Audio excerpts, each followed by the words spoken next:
In the early hours of July the 28th, 1794, the leaders of the French Republic's Committee of Public Safety had gathered for one last time.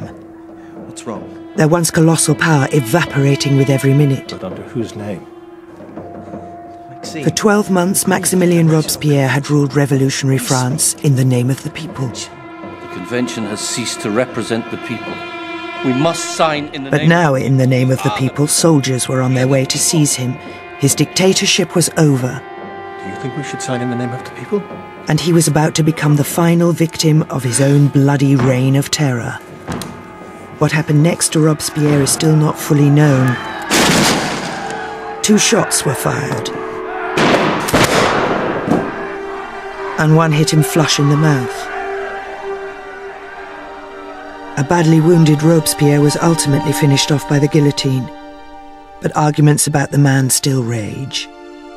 Had his revolution created the modern world, or betrayed it?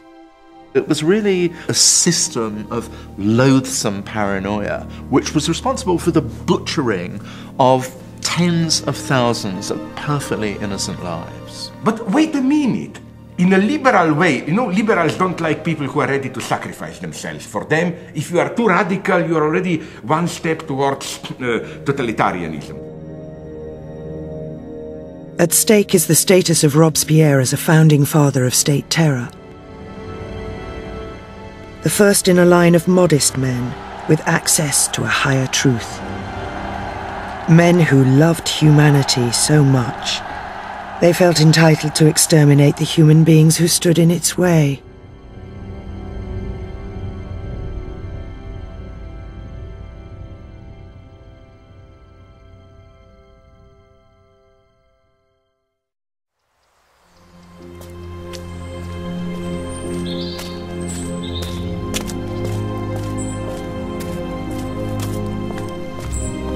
One year to the day before his grisly death, Maximilien Robespierre was appointed to the Committee of Public Safety, the innocuous 4 words disguising the most awesome institution in revolutionary France. A provincial lawyer from Arras, he'd been destined for a life of obscurity until 1789, when he was propelled into the storm centre of the greatest event in history since the fall of the Roman Empire, the French Revolution. The revolutionaries had challenged the might and arrogance of the French court in Versailles. They'd executed their king and created a republic, whose watchwords were liberty, equality, and the rights of man. A government whose sovereignty was based in the people. But the revolutionaries also dreamed of a new type of society, one where human nature might be born again, where men and women freed from tyranny and social custom could achieve moral perfection. No one believed in this republic of virtue more than Robespierre himself. But in Robespierre, the Jacobin, the world got its first glimpse of a new type. A man who believed that the road to virtue lay not through persuasion, but through terror. Virtue without terror is impotent. Terror without virtue is blind, no? I accept this totally. I don't have any problem. I don't have any problem. I mean, the crucial point of every radical movement is to have terror through virtue.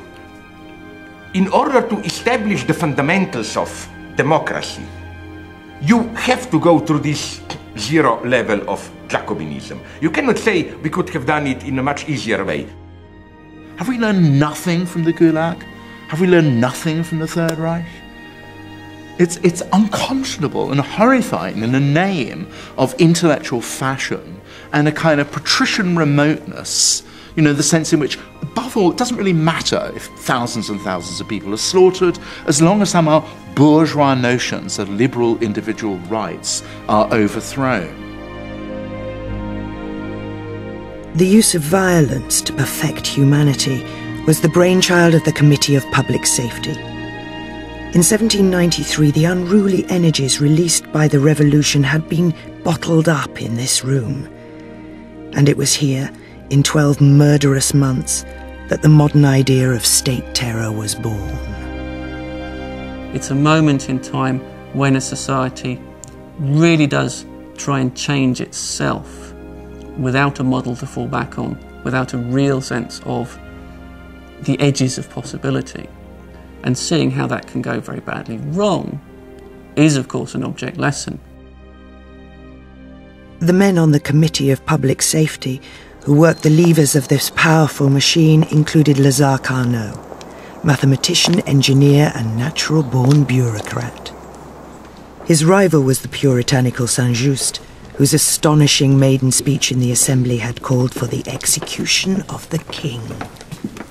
And take the liquor out of the convention hall and you'll get more rational debates. Perhaps. But I've also known crashing bores who swear allegiance to only lemonade. A third member was the crippled lawyer Georges Couthon. Thank you, citizens. Thank you. On his very first day as deputy, Couthon had proposed the abolition of royalty. And before the revolution, he'd won a literary prize for an essay on patience. Come on! Come on, put your backs into it! Another lawyer, Hérault de Seychelles, was in some ways the committee's most surprising member. Hérault's godmother was Marie Antoinette. Do you have shortages of soap in Paris as we have in Nîmes? So I said to him, are you making a comment about the capital in general or just about me?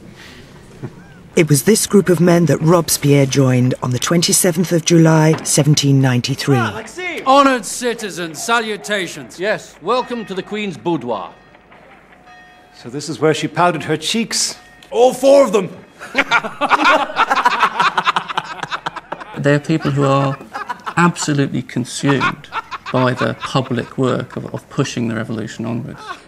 They really do come out of obscurity. These essentially obscure provincials find themselves running a country, running a war effort, and in a sense sort of grow into that role, but also very clearly are always wrestling with the immensity of the task they've set themselves. Revolutionary France had declared war on its neighbours, but by 1793 the Republic was fighting for its life. 5 imperial armies were massed on her borders, with the Austrians in the north just 3 days' march from Paris. Each imperial army had promised to crush the regicides and annihilate the new republic. A ruinous economic blockade had reduced much of the country to famine, and civil war was simmering in the Vendée and the south. There are those who say that the state terror that was about to unfold was not the result of an excess of idealism, but this incredible external duress. The committee member appointed to organise France's defence was Lazare Carnot. There are some figures like Lazare Carnot who are really bureaucrats, who make sure that enough bread, enough flour, enough, salt fish and so on gets to the soldiers who are in the field and they don't freeze their rear ends off in misery. I would begin with the state of affairs in... unless, of course, you wish to... No. Please, why don't you... I would prefer to listen. Very well. The Army of the North. This was captured 2 days ago from the Austrians just outside Antwerp. It doesn't tell us anything we didn't already suspect. England has permanent designs on Dunkirk and Toulon. The Duke of York would not reject the crown if it were offered. Austria and Prussia want to take bites out of Ardennes and Lorraine, and the Dutch will be allowed to nibble some of the north. No one will be left out. They all want a piece of beautiful France. Yes. Even the little king of Sardinia has dreams that he will one day place his fat arse in Provence. Their plan is to dismember this country. We are not Poland. This committee is not just a group of futile students in Warsaw. The French Republic exists. It is a product of philosophy, but it is also a product of real events. And behind the idea is the sovereign people. 20 million Frenchmen aching to enter the age of Rousseau. Very good. We're not short of speeches in the army. We are, however, short of nearly everything else. The Army of the North has 2 million pounds of gunpowder. It requires 30 million pounds of gunpowder. The Army of the Moselle is constantly short of bread. Almost all the other armies are short of shot, cartridges, shoes, horses, and most importantly, copper. God made France beautiful, but he did not supply us with copper for our cannon. You will notice that we are in receipt of a small supply from Hungary. From between the legs of the Habsburg Emperor. We can always count on our enemies to stab each other in the back. Most of our cannon are forged from copper that is scavenged from our own barns, from French churches, from bells, from the altars, from icons, from confessional boxes. Cannons out of confessional boxes. I call that progress. As for gunpowder, this committee must act now to enforce a national search for saltpeter. Every French citizen must scrape every attic, every cellar, and it must be made an act of patriotic duty. This can be done. Good. But our real problem, a real supply problem, is with our generals. Damn them. I cannot use a single cavalry regiment with confidence because I know royalists hide there. I cannot entirely trust a single battalion of infantry because I know an officer may take those men across the line to fight on the other side. Have faith, citizen. Remember Valmy. We do not need another Valmy, Georges. Valmy was a patriotic sensation. And very nearly a military catastrophe. 100,000 volunteers walking towards the sound of gunfire. I would take another Valmy, citizen. What, men who should have been at the harvest? Men who would have been better employed repairing the roads so that artillery could get to the front. Men who were told to march to the sound of gunfire. Men who had never heard the sound of gunfire. And when they did, they were useless. Not one single weapon the same. Hundreds of different caliber. Many men carrying scythes, pitchforks to march against the King of Austria. No, chaos. We do not need another Valmy. These men only understood one command, to march against the aristocrats. That is a good command. Oh, it is an excellent command morally, citizen. But it is no substitute for organization.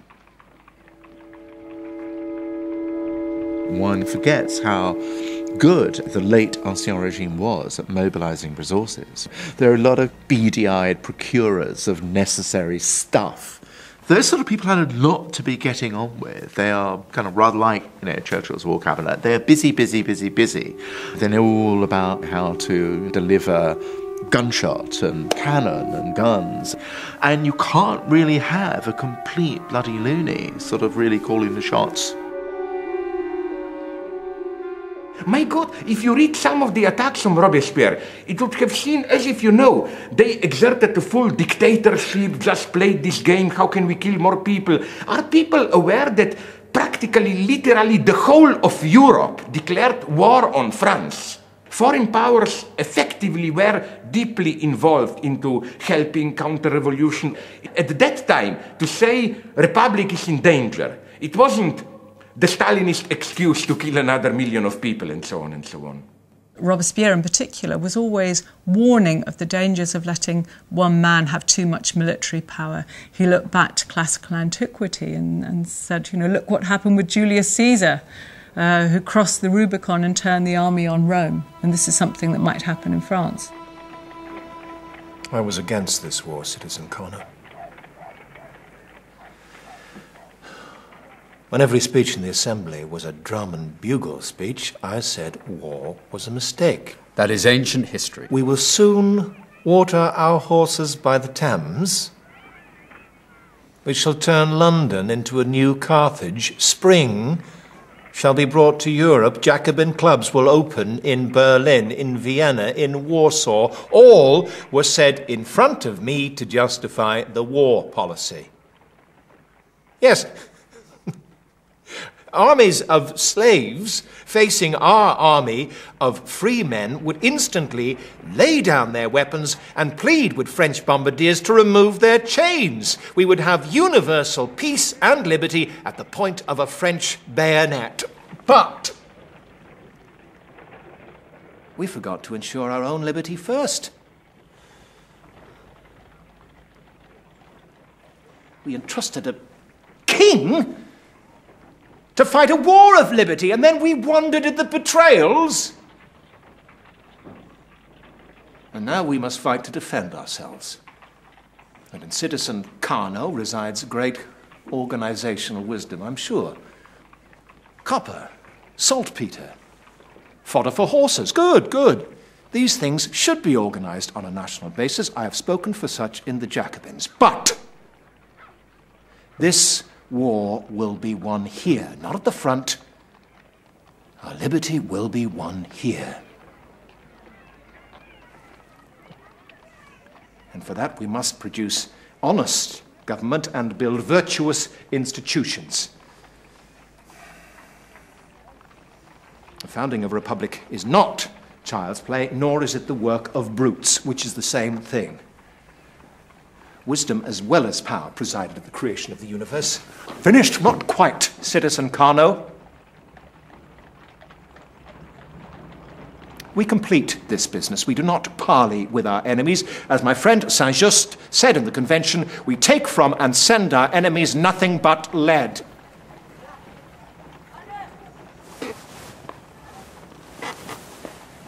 And always let us remember, our enemies are also in France. They may not announce themselves for our convenience. Many wear the red bonnet and cockade, but their mission is identical to that of the slave powers which surround us, to destroy the virtue of the French people. Now, Rousseau said the people want what is good, but they don't always see it. It is our job to see it for them and to act accordingly. ISIS citizens? ISIS. Why not?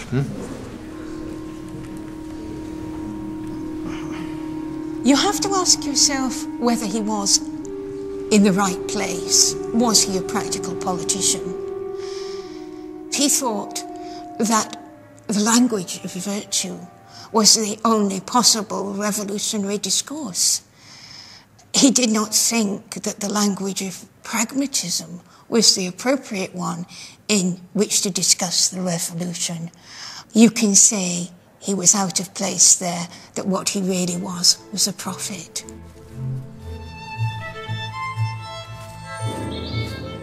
More terrifyingly, according to his enemies, Robespierre was a prophet armed with scripture.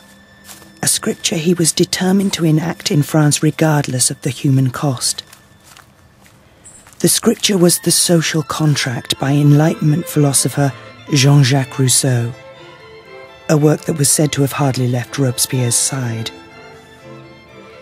In it, Rousseau had argued that an increase in liberty would result in an increase in virtue, because it would bring man closer to his original, exalted nature. Most of the revolutionaries are men of the Enlightenment. They believe that human character is like a blank slate. People's character, people's identity is formed by the sense impressions which bombard them from the earliest period. In some ways, what's happening in the revolution is the extension of that principle from the individual to the society. So the sense is that one can start again, one can bring people into a new regime and make new men of them. Another admirer. I do nothing to encourage it. I think vertu translates badly into this rather prim English word, virtue. I think virtue meant strength, it meant honesty, it meant purity of intent. You see, Saint-Just was already saying that it is a crime to fail to hate the enemies of the revolution. So a very high standard of engagement was being required here. It's not a high standard. It's only a high standard if you want the world to dissolve into tyranny. Saint-Just he's a deeply intolerant person, as indeed is Maximilien Robespierre. The notion of power as schoolmasterliness, equipped not just with the right to cane you, but cut your head off.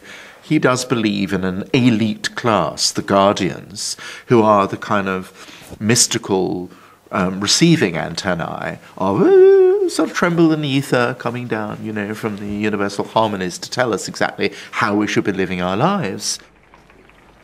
You should be clearer when you talk of happiness, Maxime.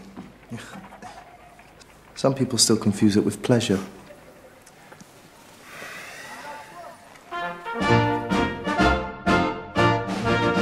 Happiness, virtue. To Robespierre, these were more than just vague aspirations. They were to be the permanent condition of the French citizens in the new republic. The idea that happiness was a new idea in Europe is something that many of the revolutionaries expressed. It was a philosophical idea that they took from the Enlightenment and they attempted to put into practice.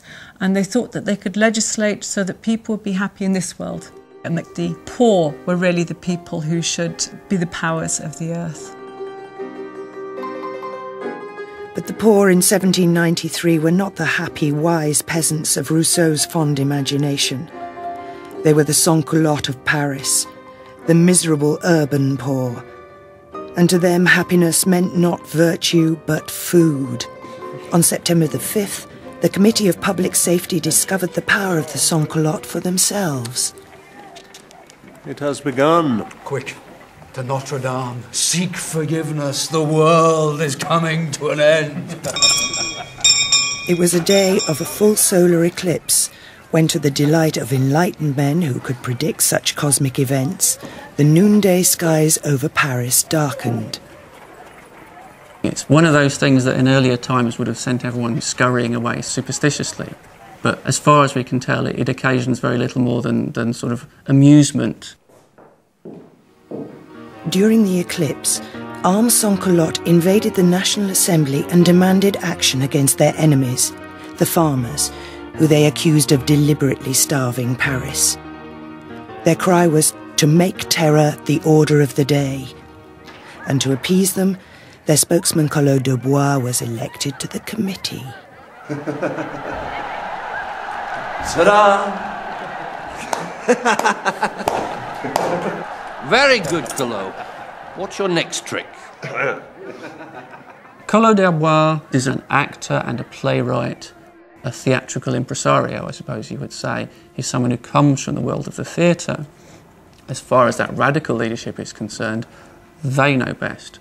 They are the real representatives of the sans-culottes, who are the real patriots. He's brought into the Committee of Public Safety in September 1793, largely as a result of the sans-culotte calls for the Jacobins to step up the terror. So he's brought in as a man who will do this, who is prepared to do this. I'm astonished by your predicament. You lack flour? Take it from the peasants. Everyone now understands the penalties for hoarding. We have the power of deterrence. Let me tell you about a peasant. You cannot threaten him with words. He lacks the imagination. Even the peasant has heard of the guillotine. He won't believe in anything he cannot see. Oh, really? Oh, it's not heaven he believes in. It's his priest. And he sees his priest every day. And there you have your solution. Remove the priest. And appeal to his patriotism. In Cahors, the civil commissioners did the right thing. The poor of the district were invited to a civic dinner where they were waited on by the rich. When the time comes to cut the corn in Cahors, all parties will cooperate.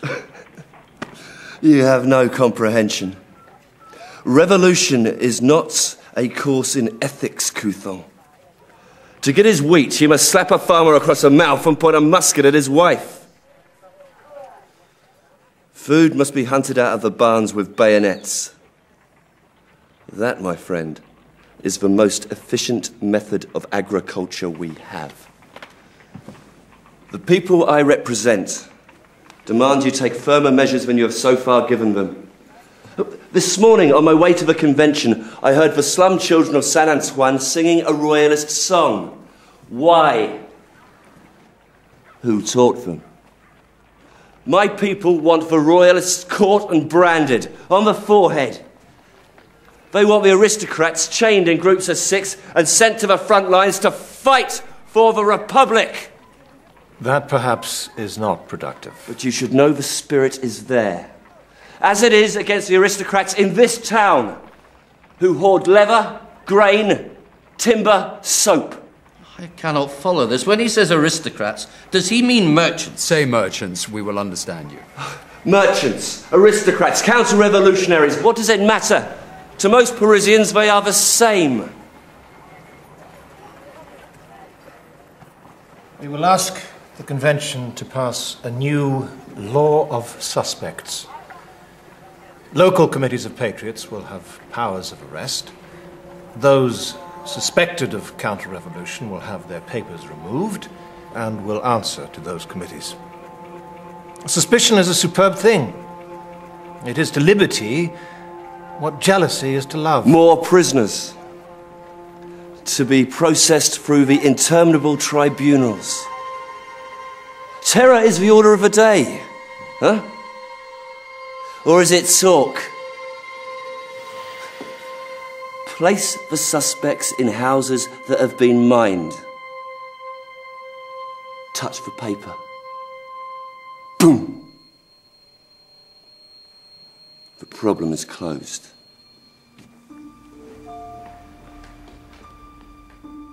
It's incredibly difficult to understand the psychology of many of these people in the Terror. Someone like Collot, there's nothing in his character before 1789 which would lead one to believe that he would do the sort of things that he did in 1793, 94. It brings out a sort of dramatic and violent part of them, which I think probably would have lain latent until they died. Collot's arrival on the committee resulted in the law of suspects, which created whole new categories of anti-revolutionary crime. A raised eyebrow during a patriotic speech, an outmoded form of address. To the secret policeman, such things could now indicate a dangerous sympathy for the aristocracy. Well, this is what terror is about. It's frightening people into conformity. Someone could be heard making a profane joke about the Committee of Public Safety in a tavern or something, and he could be, lose his head a week later for being an enemy to the patrie. Pricking your eye with a pin so that you couldn't be one of those sent off to fight for France. Producing sour wine with the intention of injuring the true patriots. Declaring in public a fig for the nation. The vast majority of people just sort of got in the way of some sort of beady-eyed informers. And most of these people, one cannot emphasize enough, are ordinary people. They're washerwomen and cooks and ex-servants.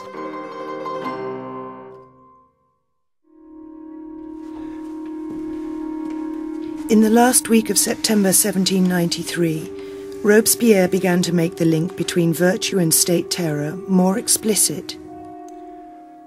I know that we cannot flatter ourselves that we have attained perfection, but maintaining a republic surrounded by enemies, fortifying reason in the name of liberty demands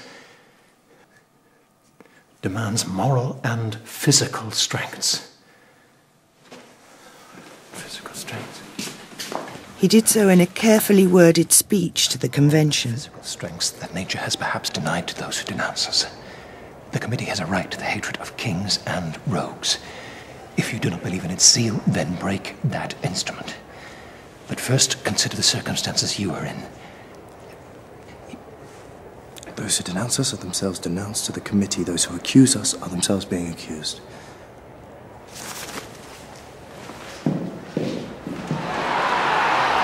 The speech would contain a barely veiled threat to the men it was addressed to. Those who accuse us are themselves accused. Let no one think my intention here is to answer one accusation with another. I am committed to never dividing patriots. But I do not count as patriots those who wear the mask of patriotism. And I will expose the conduct of 2 or 3 traitors who are the architects of discord and dissension here. What Robespierre's speech made clear was that he had no concept of a loyal opposition. But was this because France was being invaded? Or did it have deeper roots in Rousseau's philosophical idea of the general will? Rousseau has this idea in his writings that if people reflect honestly on the best thing for society, they will all come to the same conclusion, which of course is a fantasy. But this is an idea that then becomes embodied in Jacobin political practice. The good thing about general will is that I simply think that there are political situations of tension, popular enthusiasm, explosion, and so on, where we are justified to say something is going on here, you know, where all interests represented, where something like general will constitutes itself. You cannot reproach them for that. And what I don't like in the critics of Jacobinism is that on behalf of rejecting their so-called proto-totalitarian excesses, what lurks behind is for me this cynical liberal wisdom. You see, the lesson of Jacobins is, we should, yes, talk about equality and so on, but secretly we should be aware it doesn't really work. If there were politicians who were not in any way cynical or with this ironic wisdom and so on, it's the Jacobins. Maybe we need this today. But what that also means is that people who dissent from those decisions put themselves outside the body politic, put themselves subject to prescription in various ways. The idea that these people cannot be allowed to disagree with what is taken to be the right course of action, the general will, embodied in the Convention, the Committee of Public Safety, and ultimately in Robespierre himself. So, thank you very much all for attending this morning. As you know... In October 1793, the committee decided to assault the concept of time itself. A new calendar was created to mark the fact that French men and women had been reborn through the revolution. As you can imagine, we have spent a great deal of... The new age, uncontaminated by the old, needed new days and weeks and new months. Our revered poet, Fabre d'Eglantine, has named them. Fabre d'Eglantine was to be guillotined year 2, Germinal. His sublime idea is that the Republican calendar shall return the French nation to nature, or more precisely, to agriculture. The images are to reflect the life of the French countryside. So we shall have a peasant hiding his wheat and a hungry sans-culotte chasing him with a pike. Something a little more edifying, I think, Citizen Carnot. They design a new calendar. They move away from the old months, from the old idea of the week centred around Sunday. They move the beginning of the year to the autumnal equinox, which is when the Republic was declared in 1792. They reinvent new months, which are structured around natural phenomena of the seasons, of the weather conditions, of the harvest, things like that. Fructidor, the month of fruit. Ventose, the month of wind.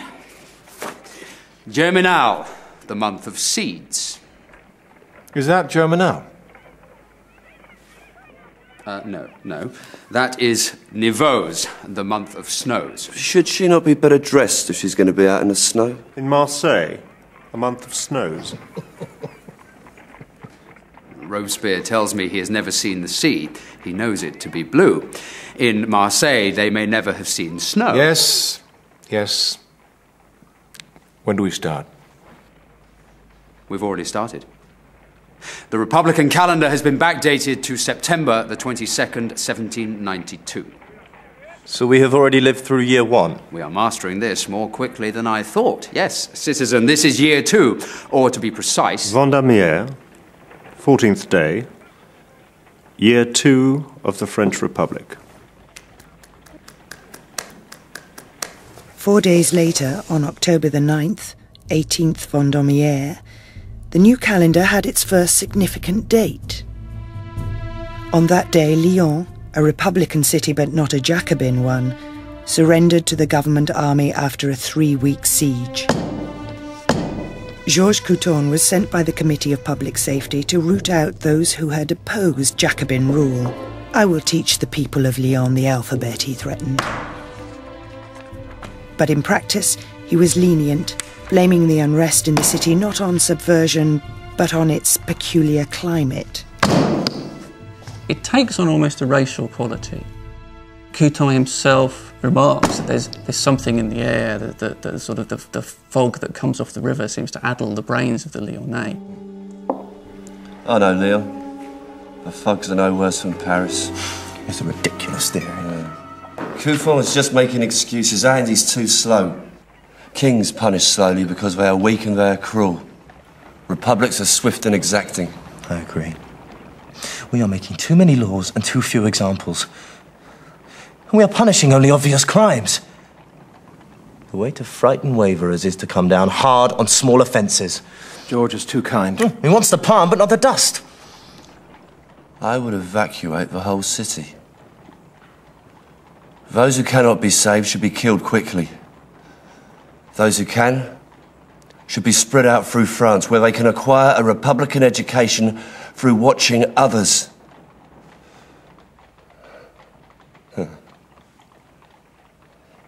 You are too philosophical to let the idea escape you. We can be humane after final victory.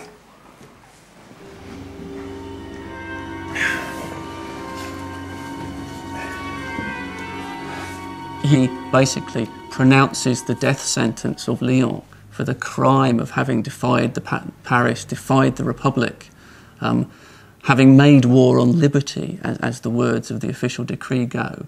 And Lyon will be eradicated. The column that they go forward to erect says, Lyon make war on liberty, Lyon is no more.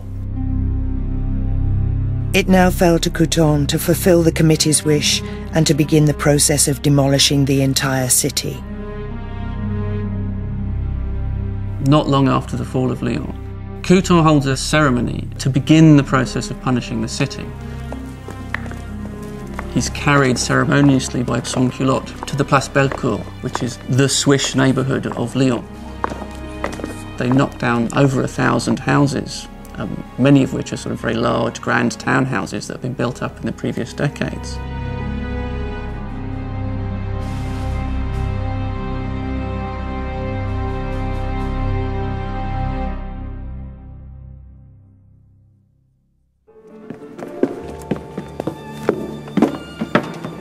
Back in Paris, Saint-Just gave the terror a further unexpected twist. All French citizens who heard his speech knew that new levels of Republican enthusiasm were now being demanded. It would be good to rule by the laws of peace and natural justice. These laws are good among the friends of liberty. But between the people and its enemies there is nothing in common but the sword. We must govern by iron those who will not be governed by justice. It's very classical, it's very Republican, it's very Roman, it's very Spartan. And those are the models that he's thinking of when he says these kind of things. To be a warrior is more or less the same thing. And, you know, you can be a warrior under arms or you can be a warrior in the economy. But if you're not being a warrior in some sense, you're not really being a citizen. And that does effectively, you know, in the ancient Greek world, as in the 18th century, make you an enemy of the state. We must punish not only the traitors, but also those who are neutral. You have to punish whoever is passive in the Republic and does nothing for it. For since the French people has declared its will, everyone who is opposed to it is outside the sovereign body. And everyone who is outside the sovereign body is an enemy. What a horrible speech. What an imbecilic, illogic, depraved thing to say. Enforcement of truth is no business of the state. You can persuade all you like but you can deplore the failure to hate your enemies, but you can absolutely deplore it, but you can never, ever, ever make it a crime. This may sound totalitarian, but I think there is a moment of truth in it. To say, I want to stay out, is violently to take sides. I will give you a shocking comparison.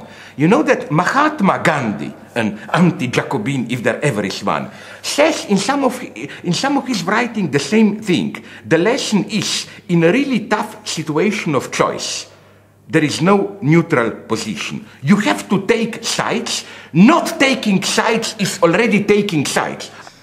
But for Saint-Just, before 89, he was a schoolboy. He's irreproachable. He'd never had to compromise because he'd never encountered the compromises that real life demands. And I think when you look at Saint-Just in particular, you see someone who's stuck in adolescent posturing. He's the classic rebellious teenager who's not that long out of his teenage years. And he's playing out his own psychological battles. But suddenly he's playing this game with the lives of thousands of people. The revolution is allowing him to play it out on a mass scale. We need to purge the army again. Someone couldn't bear to part with their glorious past. Of course, I don't think they could see him like that. It's hard for us to realise what people at the time found so impressive about him. We think, why didn't they just call his bluff and say, sit down, child? Ah, purge, purge. Whose turn is it this week to be general? Give this fellow a go. He's an honest man, good to his friends, a sincere Republican. He has all the credentials to captain the army. Can you make it to Belgium by tonight, citizen? Just get out, get out. Go on, get out now! There's a very clear sense in which they blame officers for their troops' shortcomings. And by late 1793, they have, I think, a couple of dozen general officers in prison, most of whom will be executed by the end of the year. They have a very clear policy of running the upper echelons of the army by fear. Houchard is in the pay of the English. Last week, we praised Houchard. The committee praised him. Last week we did not possess the full facts. The victor of Honshoot, one of our own, and what, this week we throw him to the mob? Honshoot was not a victory,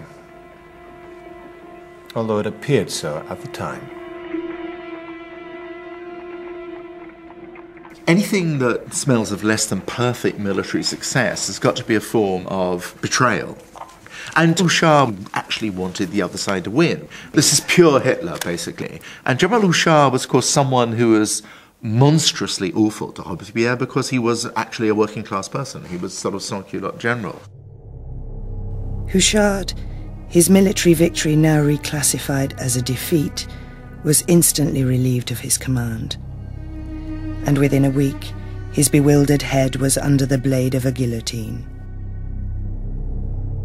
Robespierre had always been ambivalent on the subject of violence, and he would say to his opponents, show me where I have ever acted outside the law. And yet, right from the beginning, right from the Bastille days, he had spoken of the necessity of revolutionary violence. Those early lynch mobs he had justified as perpetrating a form of revolutionary justice. What I was shocked at when I read at least some of Robespierre's writing was his ruthless honesty. How, for example, he openly says, I am well aware that if you look at the immediate, I paraphrase him now, of course, the immediate reality of what we are doing, we are killing people, we are doing monstrosities and so on. And he said, the only thing that justifies it is the idea of equality, revolutionary ideal, virtue, and so on and so on. He had no illusions here.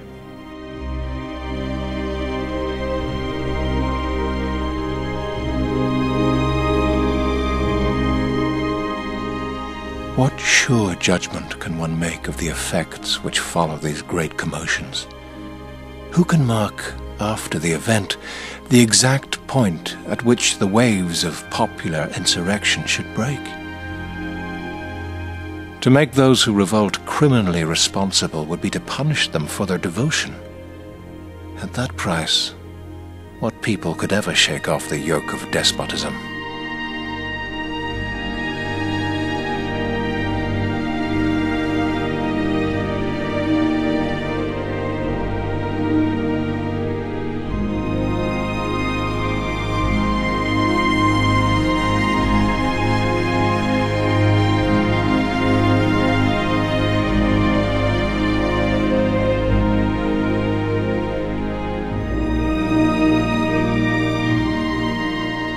This, the revolutionary dilemma, the calculated act of violence to speed human history on its way.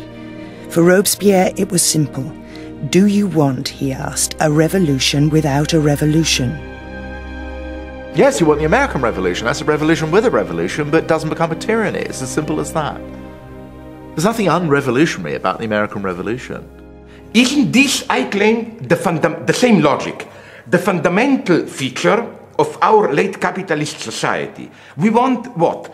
We want a product, an object, without paying the harsh price for it. We want beer without alcohol. We want chocolate without sugar. We want coffee without caffeine. We want the thing without the harsh element. And even in politics, what was, you remember the Colin Powell doctrine? War, but with all this shock and awe bombing, without any casualties on our side. War without war. I can't believe people would want to ever defend that position. My favourite quote is Sanju saying the Republic consists in the extermination of all who oppose it. In other words, the point of the revolution is slaughtering anyone who might disagree with the government at that moment in time. That is what Robespierre and Saint-Just are all about. They're excited by the possibility of a great and general bloodletting, out of which the new perfect man may come. What followed in the winter of 1793 was one of the major purges of the Terror, characteristically packaged by Robespierre in a wrapping of intense self-congratulation. Citizen people's representatives, you have before your eyes Europe's record and your own. And already you can form a conclusion from it that the universe has an interest in our conservation.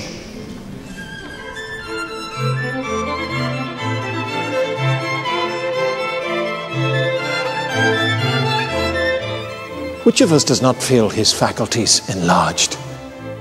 Which of us does not feel himself raised above humanity itself on reflecting that we are not just for one people, but for the universe? For the men alive today, but for those who will exist.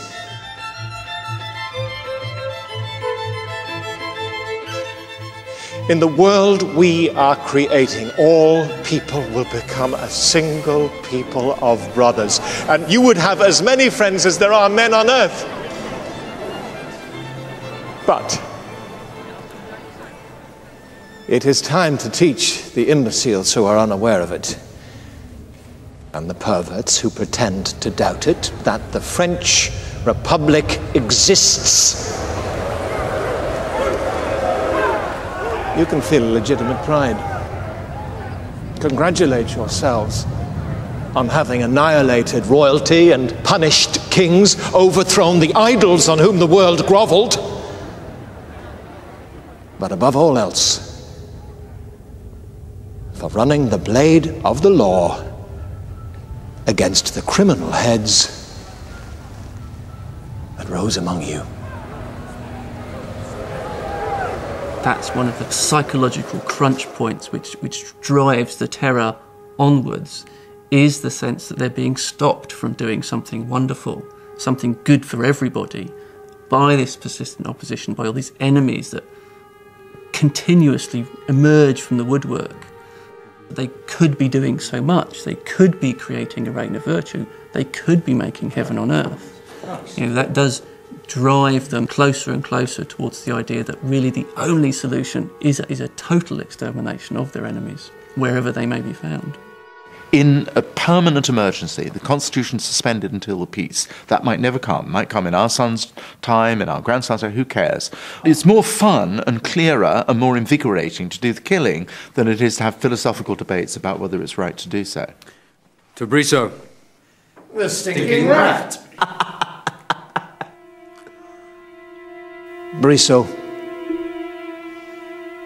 Houchard.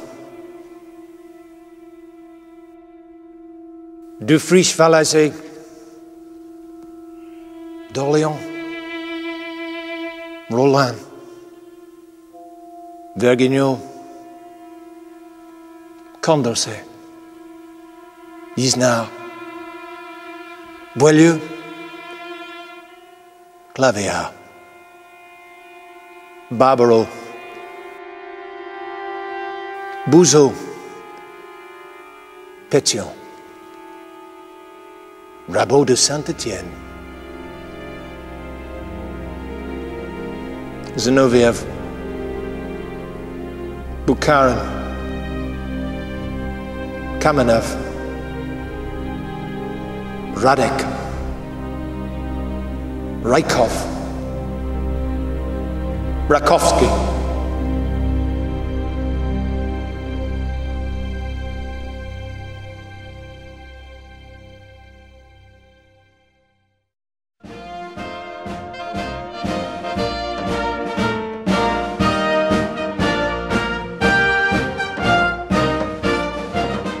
The execution of the Brissot faction led one deputy to call the convention the most dangerous place in France. But he was wrong. Lyon had a better claim to that. Couthon had left now, and Collot was there to finish the job of purifying the city. Let's go, get in there! He has to make Carthage, in some ways, of Lyon. He has to go in there with a sense of destruction so extreme, almost without historical precedent, that will make such an impact on the rest of France that no one will dare do what Lyon has done. Citizen Robespierre, those fears for the suffering fatherland which determined me to come here at your suggestion were not misplaced. We have created 2 new tribunals to judge the traitors. As you say, it is necessary that Lyon shall no longer exist. You could be executed for very, very little, essentially. What was crucial was numbers rather than guilt or innocence in that sort of situation.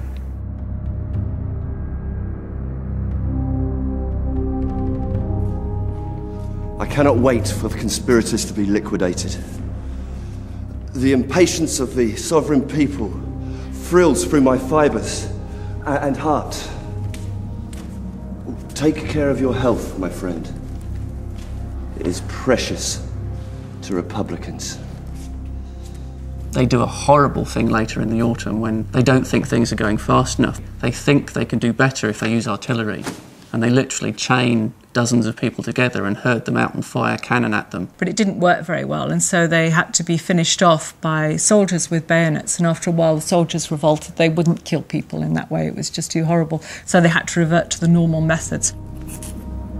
2,000 people were massacred in Lyon. Republicans, but of the wrong type.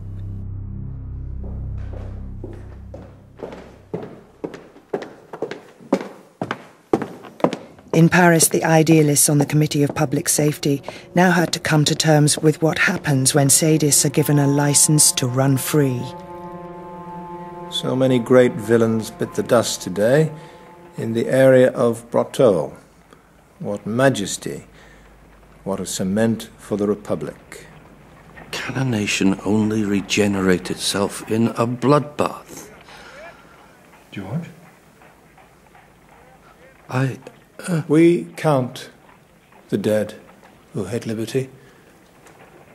We record their names. Show me the names of the men and women who die of poverty under tyrants. Tell me the names of the thousands who die in humiliating postures on their battlefields. And what is the present generation compared with the eons to come? Cement for the Republic. Hero? You are not happy with us. Hero was expelled from the committee by the end of the month and condemned as an aristocrat. He would go to the guillotine in Germinal. You had some revolutionaries who claimed, I can tell a counter-revolutionary just by looking at him. And I think that people feared that Robespierre could see into their hearts. It's frightening, but wait a minute, these are frightening things. Again, now, sorry, don't take it too personally, but the one who says frightening wants a revolution without a revolution. Oh my God, now I would like to no, it's a bad joke, but you know, if you were in France, yeah, just a little bit. You know?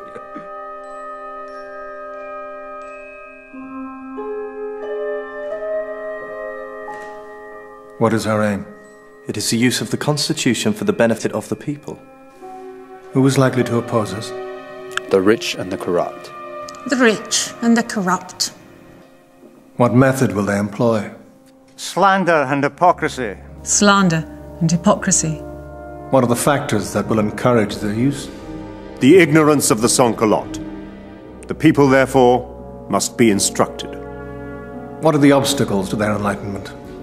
The paid journalists who mislead the people every day by shameless distortions. The paid journalists who mislead the people with shameless distortions.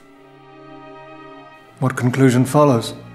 That we ought to prescribe these writers as the most dangerous enemies of the country and to circulate an abundance of good literature. What other obstacle is there to their instruction? Their destitution. Destitution. When then will the people be educated? When they have enough bread to eat. When the rich and the government stop bribing treacherous pens and tongues to deceive them, and instead identify their own interests with those of the people. When will this be? Never. Never. Never. Never. It's interesting that that's a private document. It's not something he published. He didn't stand up in front of the convention and say, when will that time come? Never. And quite possibly if he had, he would have been accused of counter-revolutionary activity in his own right. All authentic revolutionaries were always deeply suspicious about the final result. So this never of Robespierre's. He was well aware that the struggle goes on forever, so that it's almost a kind of a oriental wisdom that the only satisfaction that we can get is the satisfaction of the struggle itself. I think it's the expression of the pessimism that has been with him since before the revolution started. A terrifying feeling that he carries inside, that the whole enterprise is doomed and their efforts will be ploughed under and forgotten, as revolutions have been ever since the beginning of the world.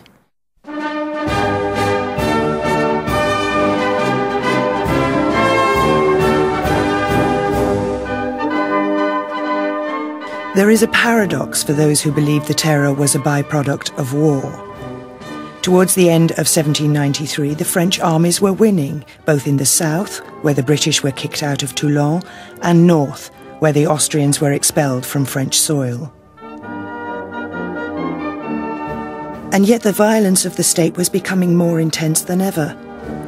Much of it was now directed towards de-Christianization, the forcible eviction of religious belief from French life by state-sponsored armed gangs. They would dress farmyard animals up in clerical vestments. They would make priests ride backwards on a donkey through the streets. They would dress up themselves in clerical vestments and then, get drunk and smash up churches. And it's grievously insulting in the end, even to someone like Robespierre, who doesn't believe in the structures of Catholicism, but believes that out-and-out atheism is immoral. One of the most enthusiastic de-Christianizers was Collot d'Herbois. At the end of 1793, he left Lyon and raced back to Paris to defend himself against Robespierre. Robespierre was trying to crack down on this, and Collot felt very threatened by that. He was afraid that Robespierre had him on the list of people to be arrested. You've gone soft, Robespierre. Didn't know you liked priests. I like the priests no more than you do. But I don't ever remember advising Jacobins to line them up in public and force them to piss into the communion cup. Oh, you should leave Paris and see more of France. The crowd was cheering. You're persuaded by that, are you? All you're doing is making hypocrites. That's funny, Robespierre. I had the strong feeling my men were making revolutionaries. Remind me again where I said that revolutionaries must be atheists.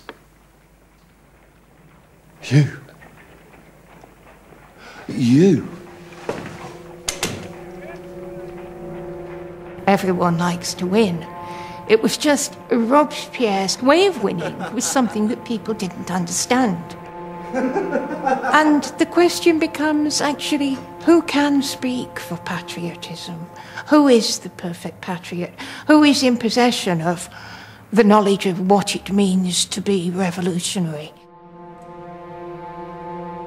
At the start of 1794, Robespierre took a gigantic step to claiming that knowledge. In a speech to the convention, he laid bare both his love of humanity and his readiness to kill for it. Weaknesses, vices, prejudice, these pave the high road to monarchy. We want to substitute in our country morality for egotism, probity for a mere sense of honor, principle for habit, the empire of reason for the tyranny of custom, the charm of happiness for the tedium of pleasure, the grandeur of humanity for the triviality of grand society. We want, in a word, to fulfill nature's desires, to fulfill the destiny of humanity, and complete the promises of philosophy. The temptation to want to recreate the human species in some more morally refined version goes all the way back to Rousseau, and a sense in which really power is a form of moral schooling. Robespierre was extremely keen on that. And I think there's nothing wrong with that, providing you make sitting in a classroom voluntary, really. But Robespierre held it, like as did Mao Zedong in the Cultural Revolution, and the Komsomol, all dictators who've attempted to kind of die-stamp the heterogeneity of regular human beings with what they take to be the optimum set of moral values. If the mainspring of popular government in peacetime is virtue, amid revolution, it is virtue and terror. Virtue without which terror is cruel, terror without which virtue is impotent. Terror is nothing but prompt, severe, inflexible justice. It is therefore an emanation of virtue.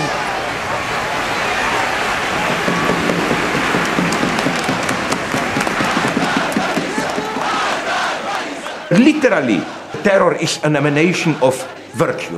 That is to say, in a radical situation of injustice, the only actual proof of love is to accept to fight, to accept the struggle. That's for me the lesson of it, and it's simply true. We shouldn't be afraid of it. Jesus Christ says precisely the same thing.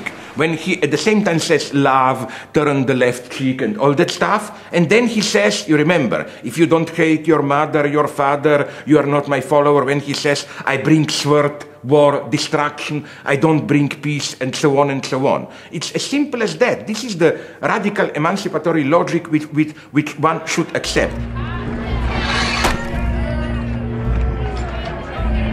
The blade began dropping with tedious regularity after Robespierre's speech on virtue. But in the spring of 1794, a campaign for clemency and political amnesty was launched to reflect France's improved military situation. The man leading the campaign was the Jacobin journalist Camille Desmoulins, hero of the storming of the Bastille and an intimate of Robespierre's. They'd been friends since their childhood. They'd been at school together. If there was anyone who had worked his way through the chinks of Robespierre's armour, it was Camille Desmoulins. Robespierre was godfather to his son. And Camille was out of control. He was a loose cannon. You didn't know what he was going to say next. Camille had started a newspaper, the Old Cordelier. Robespierre had read proofs of the first 2 editions, but number 3 was different.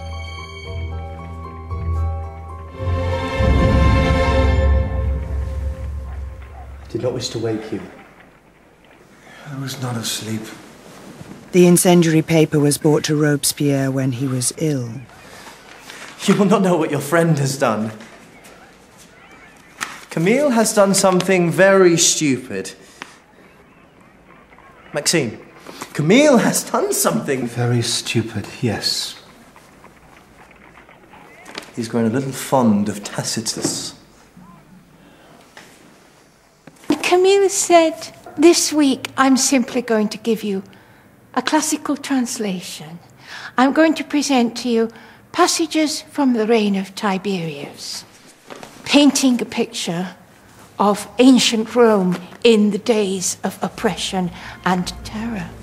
Once words have become crimes against the state, from there it was only one step to turn into crimes mere looks. Sadness, compassion, sighs, even silence. Mamesis was guilty of counter-revolution for having written a tragedy in which a certain verse was capable of 2 interpretations. The mother of the consul Fusius was guilty of counter-revolution for having wept over the death of her son. People feared their very fear would make them guilty. Please tell me you're not enjoying this. Hey, it's only a translation. I'm not engaging in political controversy. But of course everyone knew exactly where it was aimed. Everything made the tyrant suspicious. In a word, during these reigns, if a famous man died in his bed, it was a talked-about event. He's been told, you have become all you despised. You have become a dictator. You have become like the bloodiest of Roman emperors. He enjoys your protection, Maxime. He exploits it. He is encouraged by Danton.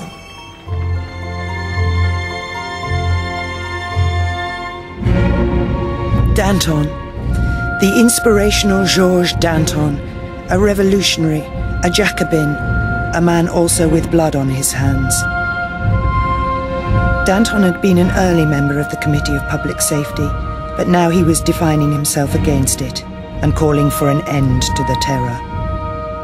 At that point, in the spring of 1794, those who were not with them were against them, and so it was a matter of kill or be killed. So once they decide to move against someone like Danton, the material evidence is not the issue. The point is that he had challenged the power of the committees, he had to go.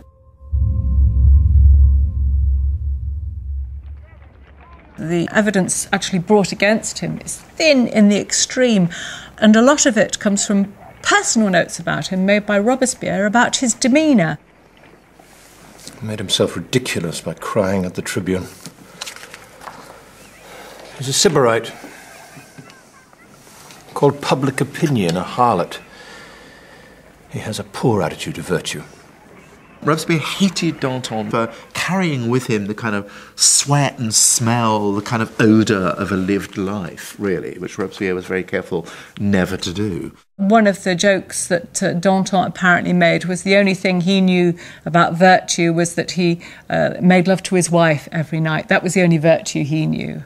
And Robespierre did not like jokes about virtue. To him, this was in itself suspect. He told Robespierre that uprightness was what he showed his wife at night. He was a friend of the traitor Dumouriez. He encouraged Brissot. We were all friends of Dumouriez. He took money from the English. What Danton will think tomorrow is set for him today by the secret committees of Prussia, England, Austria. Talks incessantly of love of fatherland. But he has an Alp in his mind that represents the past. He cannot see over it. He has not matched the stature of the revolution. How can a man who's known every kind of immorality be a champion of freedom? I'm worried you appear to be asking me, citizen. Why are we still talking about this? If he's guilty, if he threatens the Republic, arrest him. Let him first hear these charges in the convention. I intend to read them to his face. Well, that would be stupid.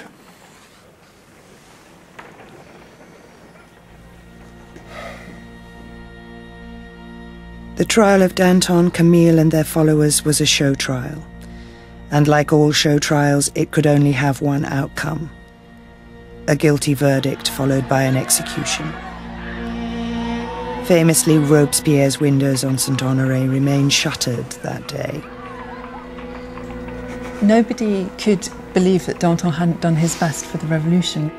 He had been as closely identified with the revolution as Robespierre had been, and that was the problem. This was the first time that Robespierre was sending to the guillotine a close revolutionary colleague and friend. Where was Robespierre now? He'd lost his early revolutionary self, his radical self. But after Camille's death, he lost his childhood self as well. Who was there now who knew how Robespierre had been in those days? Camille was buried under quicklime, expunged from the revolutionary script, and the terror took another sickening twist.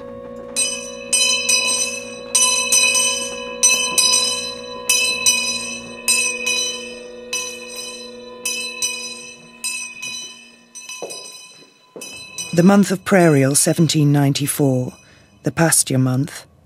Forgiveness is barbarity, Robespierre was now saying. Tolerance is atrocity. At the end of the month, he called the committee together to prove it. I think you will find that this is the document in order, as discussed. George? The law of 22nd Prairial introduced the thought crime to European history. State prosecutors were encouraged to decipher people's faces and read their minds for signs of dissent. Juries were instructed to convict on instinct. The right to defence was removed.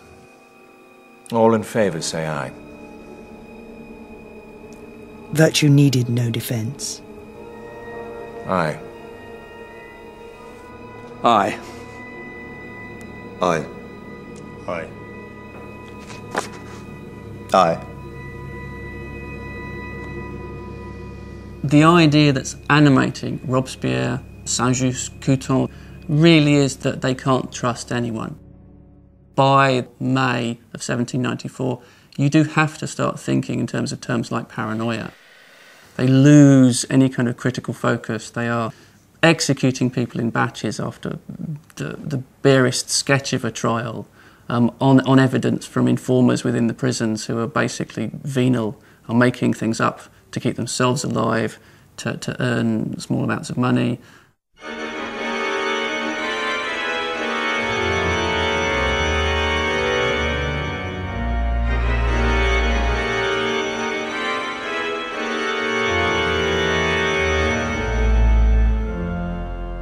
The accusations flooded in to meet the new demand, and the police files grew into an enormous bureaucracy serviced by spies.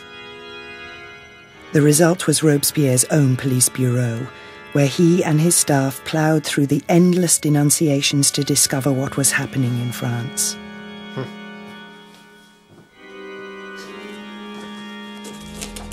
But like any system relying on denunciation, the more evidence it generated, the less it reflected reality. And the more it reflected ruined or terminated lives.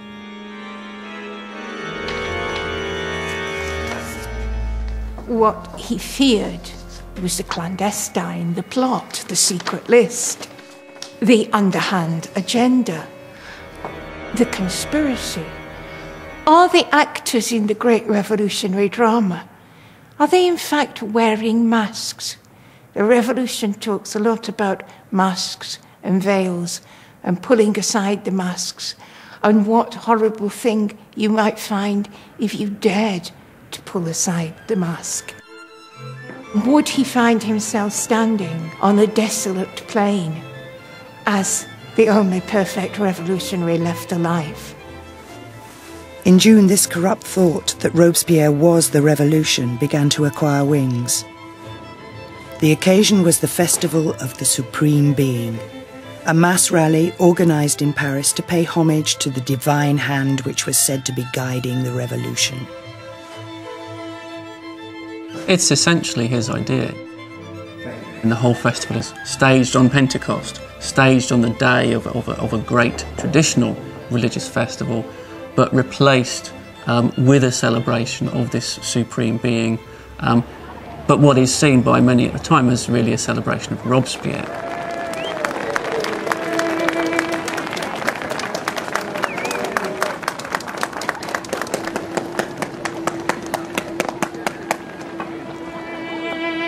Let us be grave and discreet in our deliberations, as men who determine the course of the world. Let us be ardent and stubborn in our wrath against the confederated tyrants.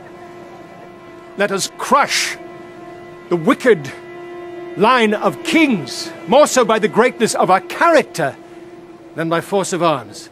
Behold, liberty! Many observers remark on how much he's enjoying himself.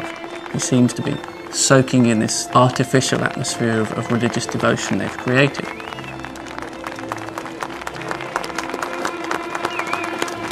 We'll never know how many people really believed in the cult of the Supreme Being, because again, as in sort of Soviet Russia or Communist China, people are kind of dragooned, you know, you can always round up enough adorable 11-year-old girls and drape them in white and shove a wheat sheaf in their hand. It's more than literally your life's worth not to seem keen on this sort of public veneration.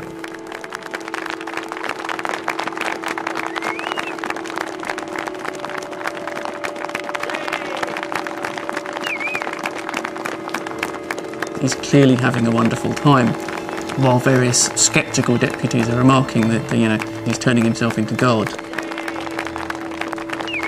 There for the grace of God goes God. It's one of the moments when a backlash starts amongst the political establishment itself against his leading role, that he is starting to go too far. The opposition swelled again when Robespierre's police arrested officers close to Lazare Carnot. Of course, we always get the wrong man. Conscience. Conscience. Divine instinct.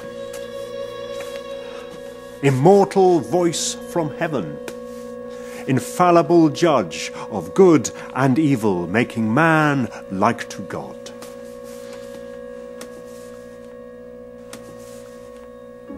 Rousseau. Man's duty, man's right to follow his conscience. Well, the plural of conscience is conspiracy. You see a bunch of heads in a basket and you see a conspiracy. See how intimate they are, how furtive they look. How do you know a denunciation is true? And what do you think all this is, We see a man strapped to a board with a blade above his head, and we say, there is evidence. He must be guilty, or he wouldn't be there. What would you have us do, Colonel? when we are nearly there. Fall back into bad habits and imperil the Republic again? He who undertakes to create a people must see himself involved, so to speak, in changing human nature. So to speak? Your point? Oh, we could argue about Rousseau all day, Maxime, and still not agree. He argued with himself for a lifetime. Oh, of course, we don't have that luxury. Precisely. Innocence never fears public scrutiny, Carnot.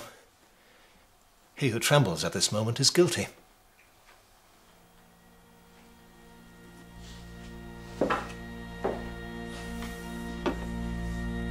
He takes fear to be an index of evil deeds. The innocent man should be unabashed in the face of accusation. And yet he must have known that it is very easy to induce panic and shame in people. There is a moment of truth when Robespierre brings, I think, on stage a black book and then says, I have here a list of traitors, no? And then turns up and says, I paraphrase him, if any of you now feels fear that his name is afraid that his name is in my book, this already is a proof that he is a traitor. I claim there is a deep truth in it. That the innocent person really can never be afraid of monsters and secret policemen who can kind of torture them and, actually extract lies out of them and then execute them without any right to defense. Why the hell would you not be afraid? Long live trembling.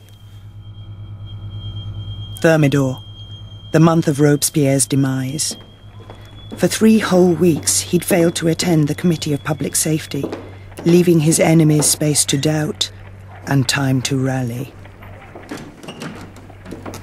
His speeches had also become more personal, more apocalyptic. He said in his speech to the convention, "What objection can be made to a man who wishes to speak the truth and is prepared to die for it?" And in the end, that to him was the guarantee of his own probity. He said that a true revolutionary should accept that if necessary, he will perish himself in the process. And then he says openly, I in advance accepted that I may die in the process. It's something very beautiful that he says that. He's not saying I am pure. He's saying maybe the process will swallow me. You know, this usual motto, revolution eats its own children. Robespierre was ready to accept this. I will be eaten. That's the true heroism.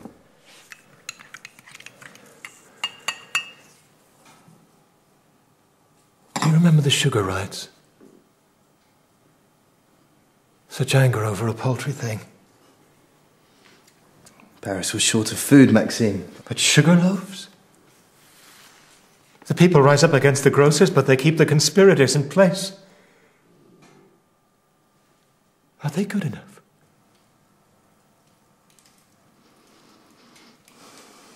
Well, the stones are cut for freedom. You can build a palace from those stones. Or a tomb.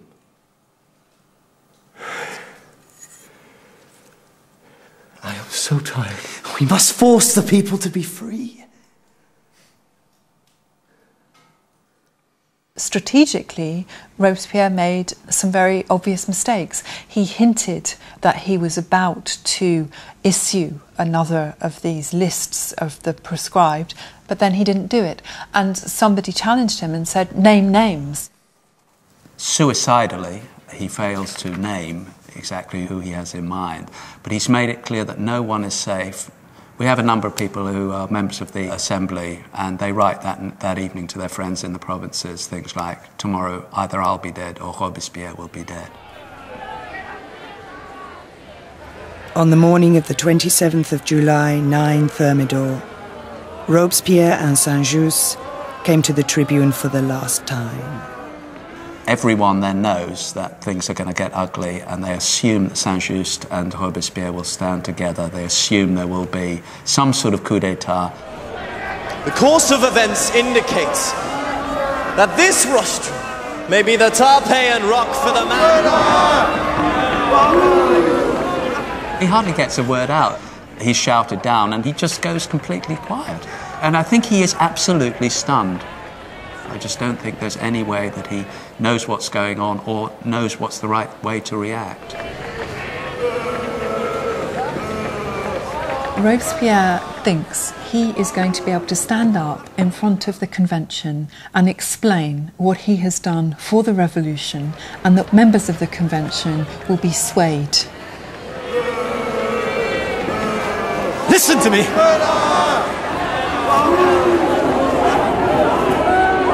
Listen to me!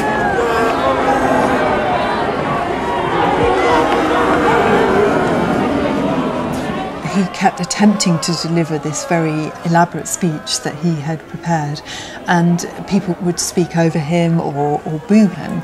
And in one case, somebody shouting, "The blood of Danton chokes him!" "It's the blood of Danton that chokes you."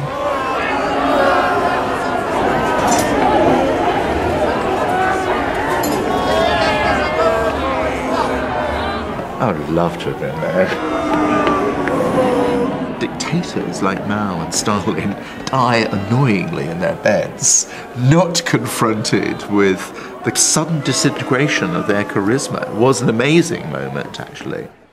Suddenly, what seemed to be insurmountable happens like that. People suddenly have the kind of aura of invincibility stripped from them.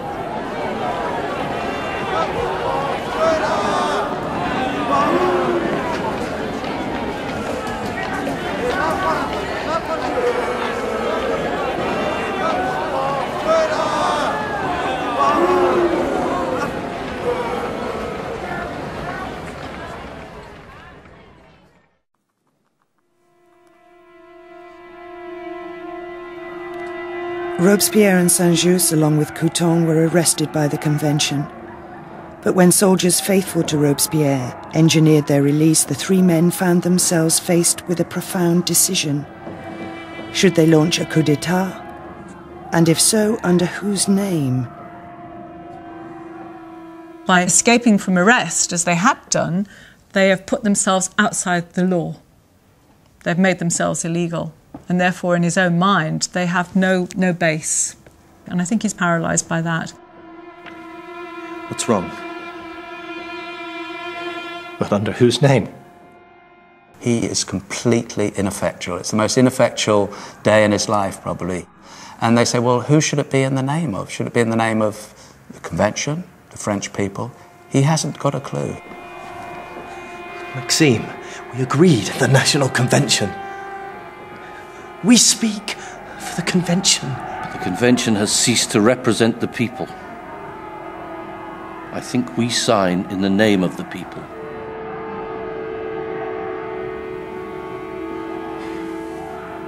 Do you think we should sign in the name of the people? Eventually, they decide to appeal to the armies in the name of the people itself. They have completely identified themselves with the popular will, with the general will, but they are just a small group of men trapped in a room in the city hall. Make way! Attention, soldiers! You're under arrest!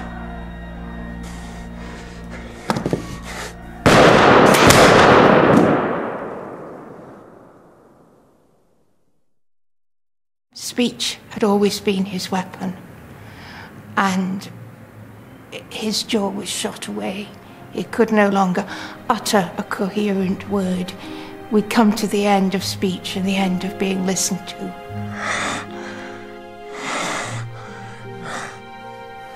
I think he must have cut such a pathetic and helpless figure at that stage that even his enemies may have been moved by his plight. Oh, you can feel sorry for anybody who's about to die. You know, you can feel sorry for Joseph Stalin expiring of a stroke on his sofa and people being too afraid to go near him. But it's your ability to feel sorry for them is what makes you different from them. Who'd have thought? He's outlived his mouth.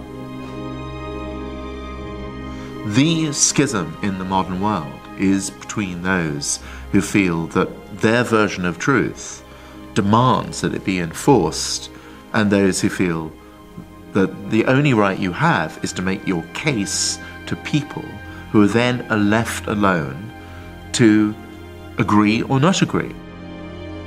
Our job is to make sure that we can disagree without the obligation to exterminate people who don't happen to agree with us. The great liberal ideas of the French Revolution survived Robespierre's life. But the fundamentalist idea that eternal truths can justify murder survived his death too. The pursuit of virtue through terror has never gone away.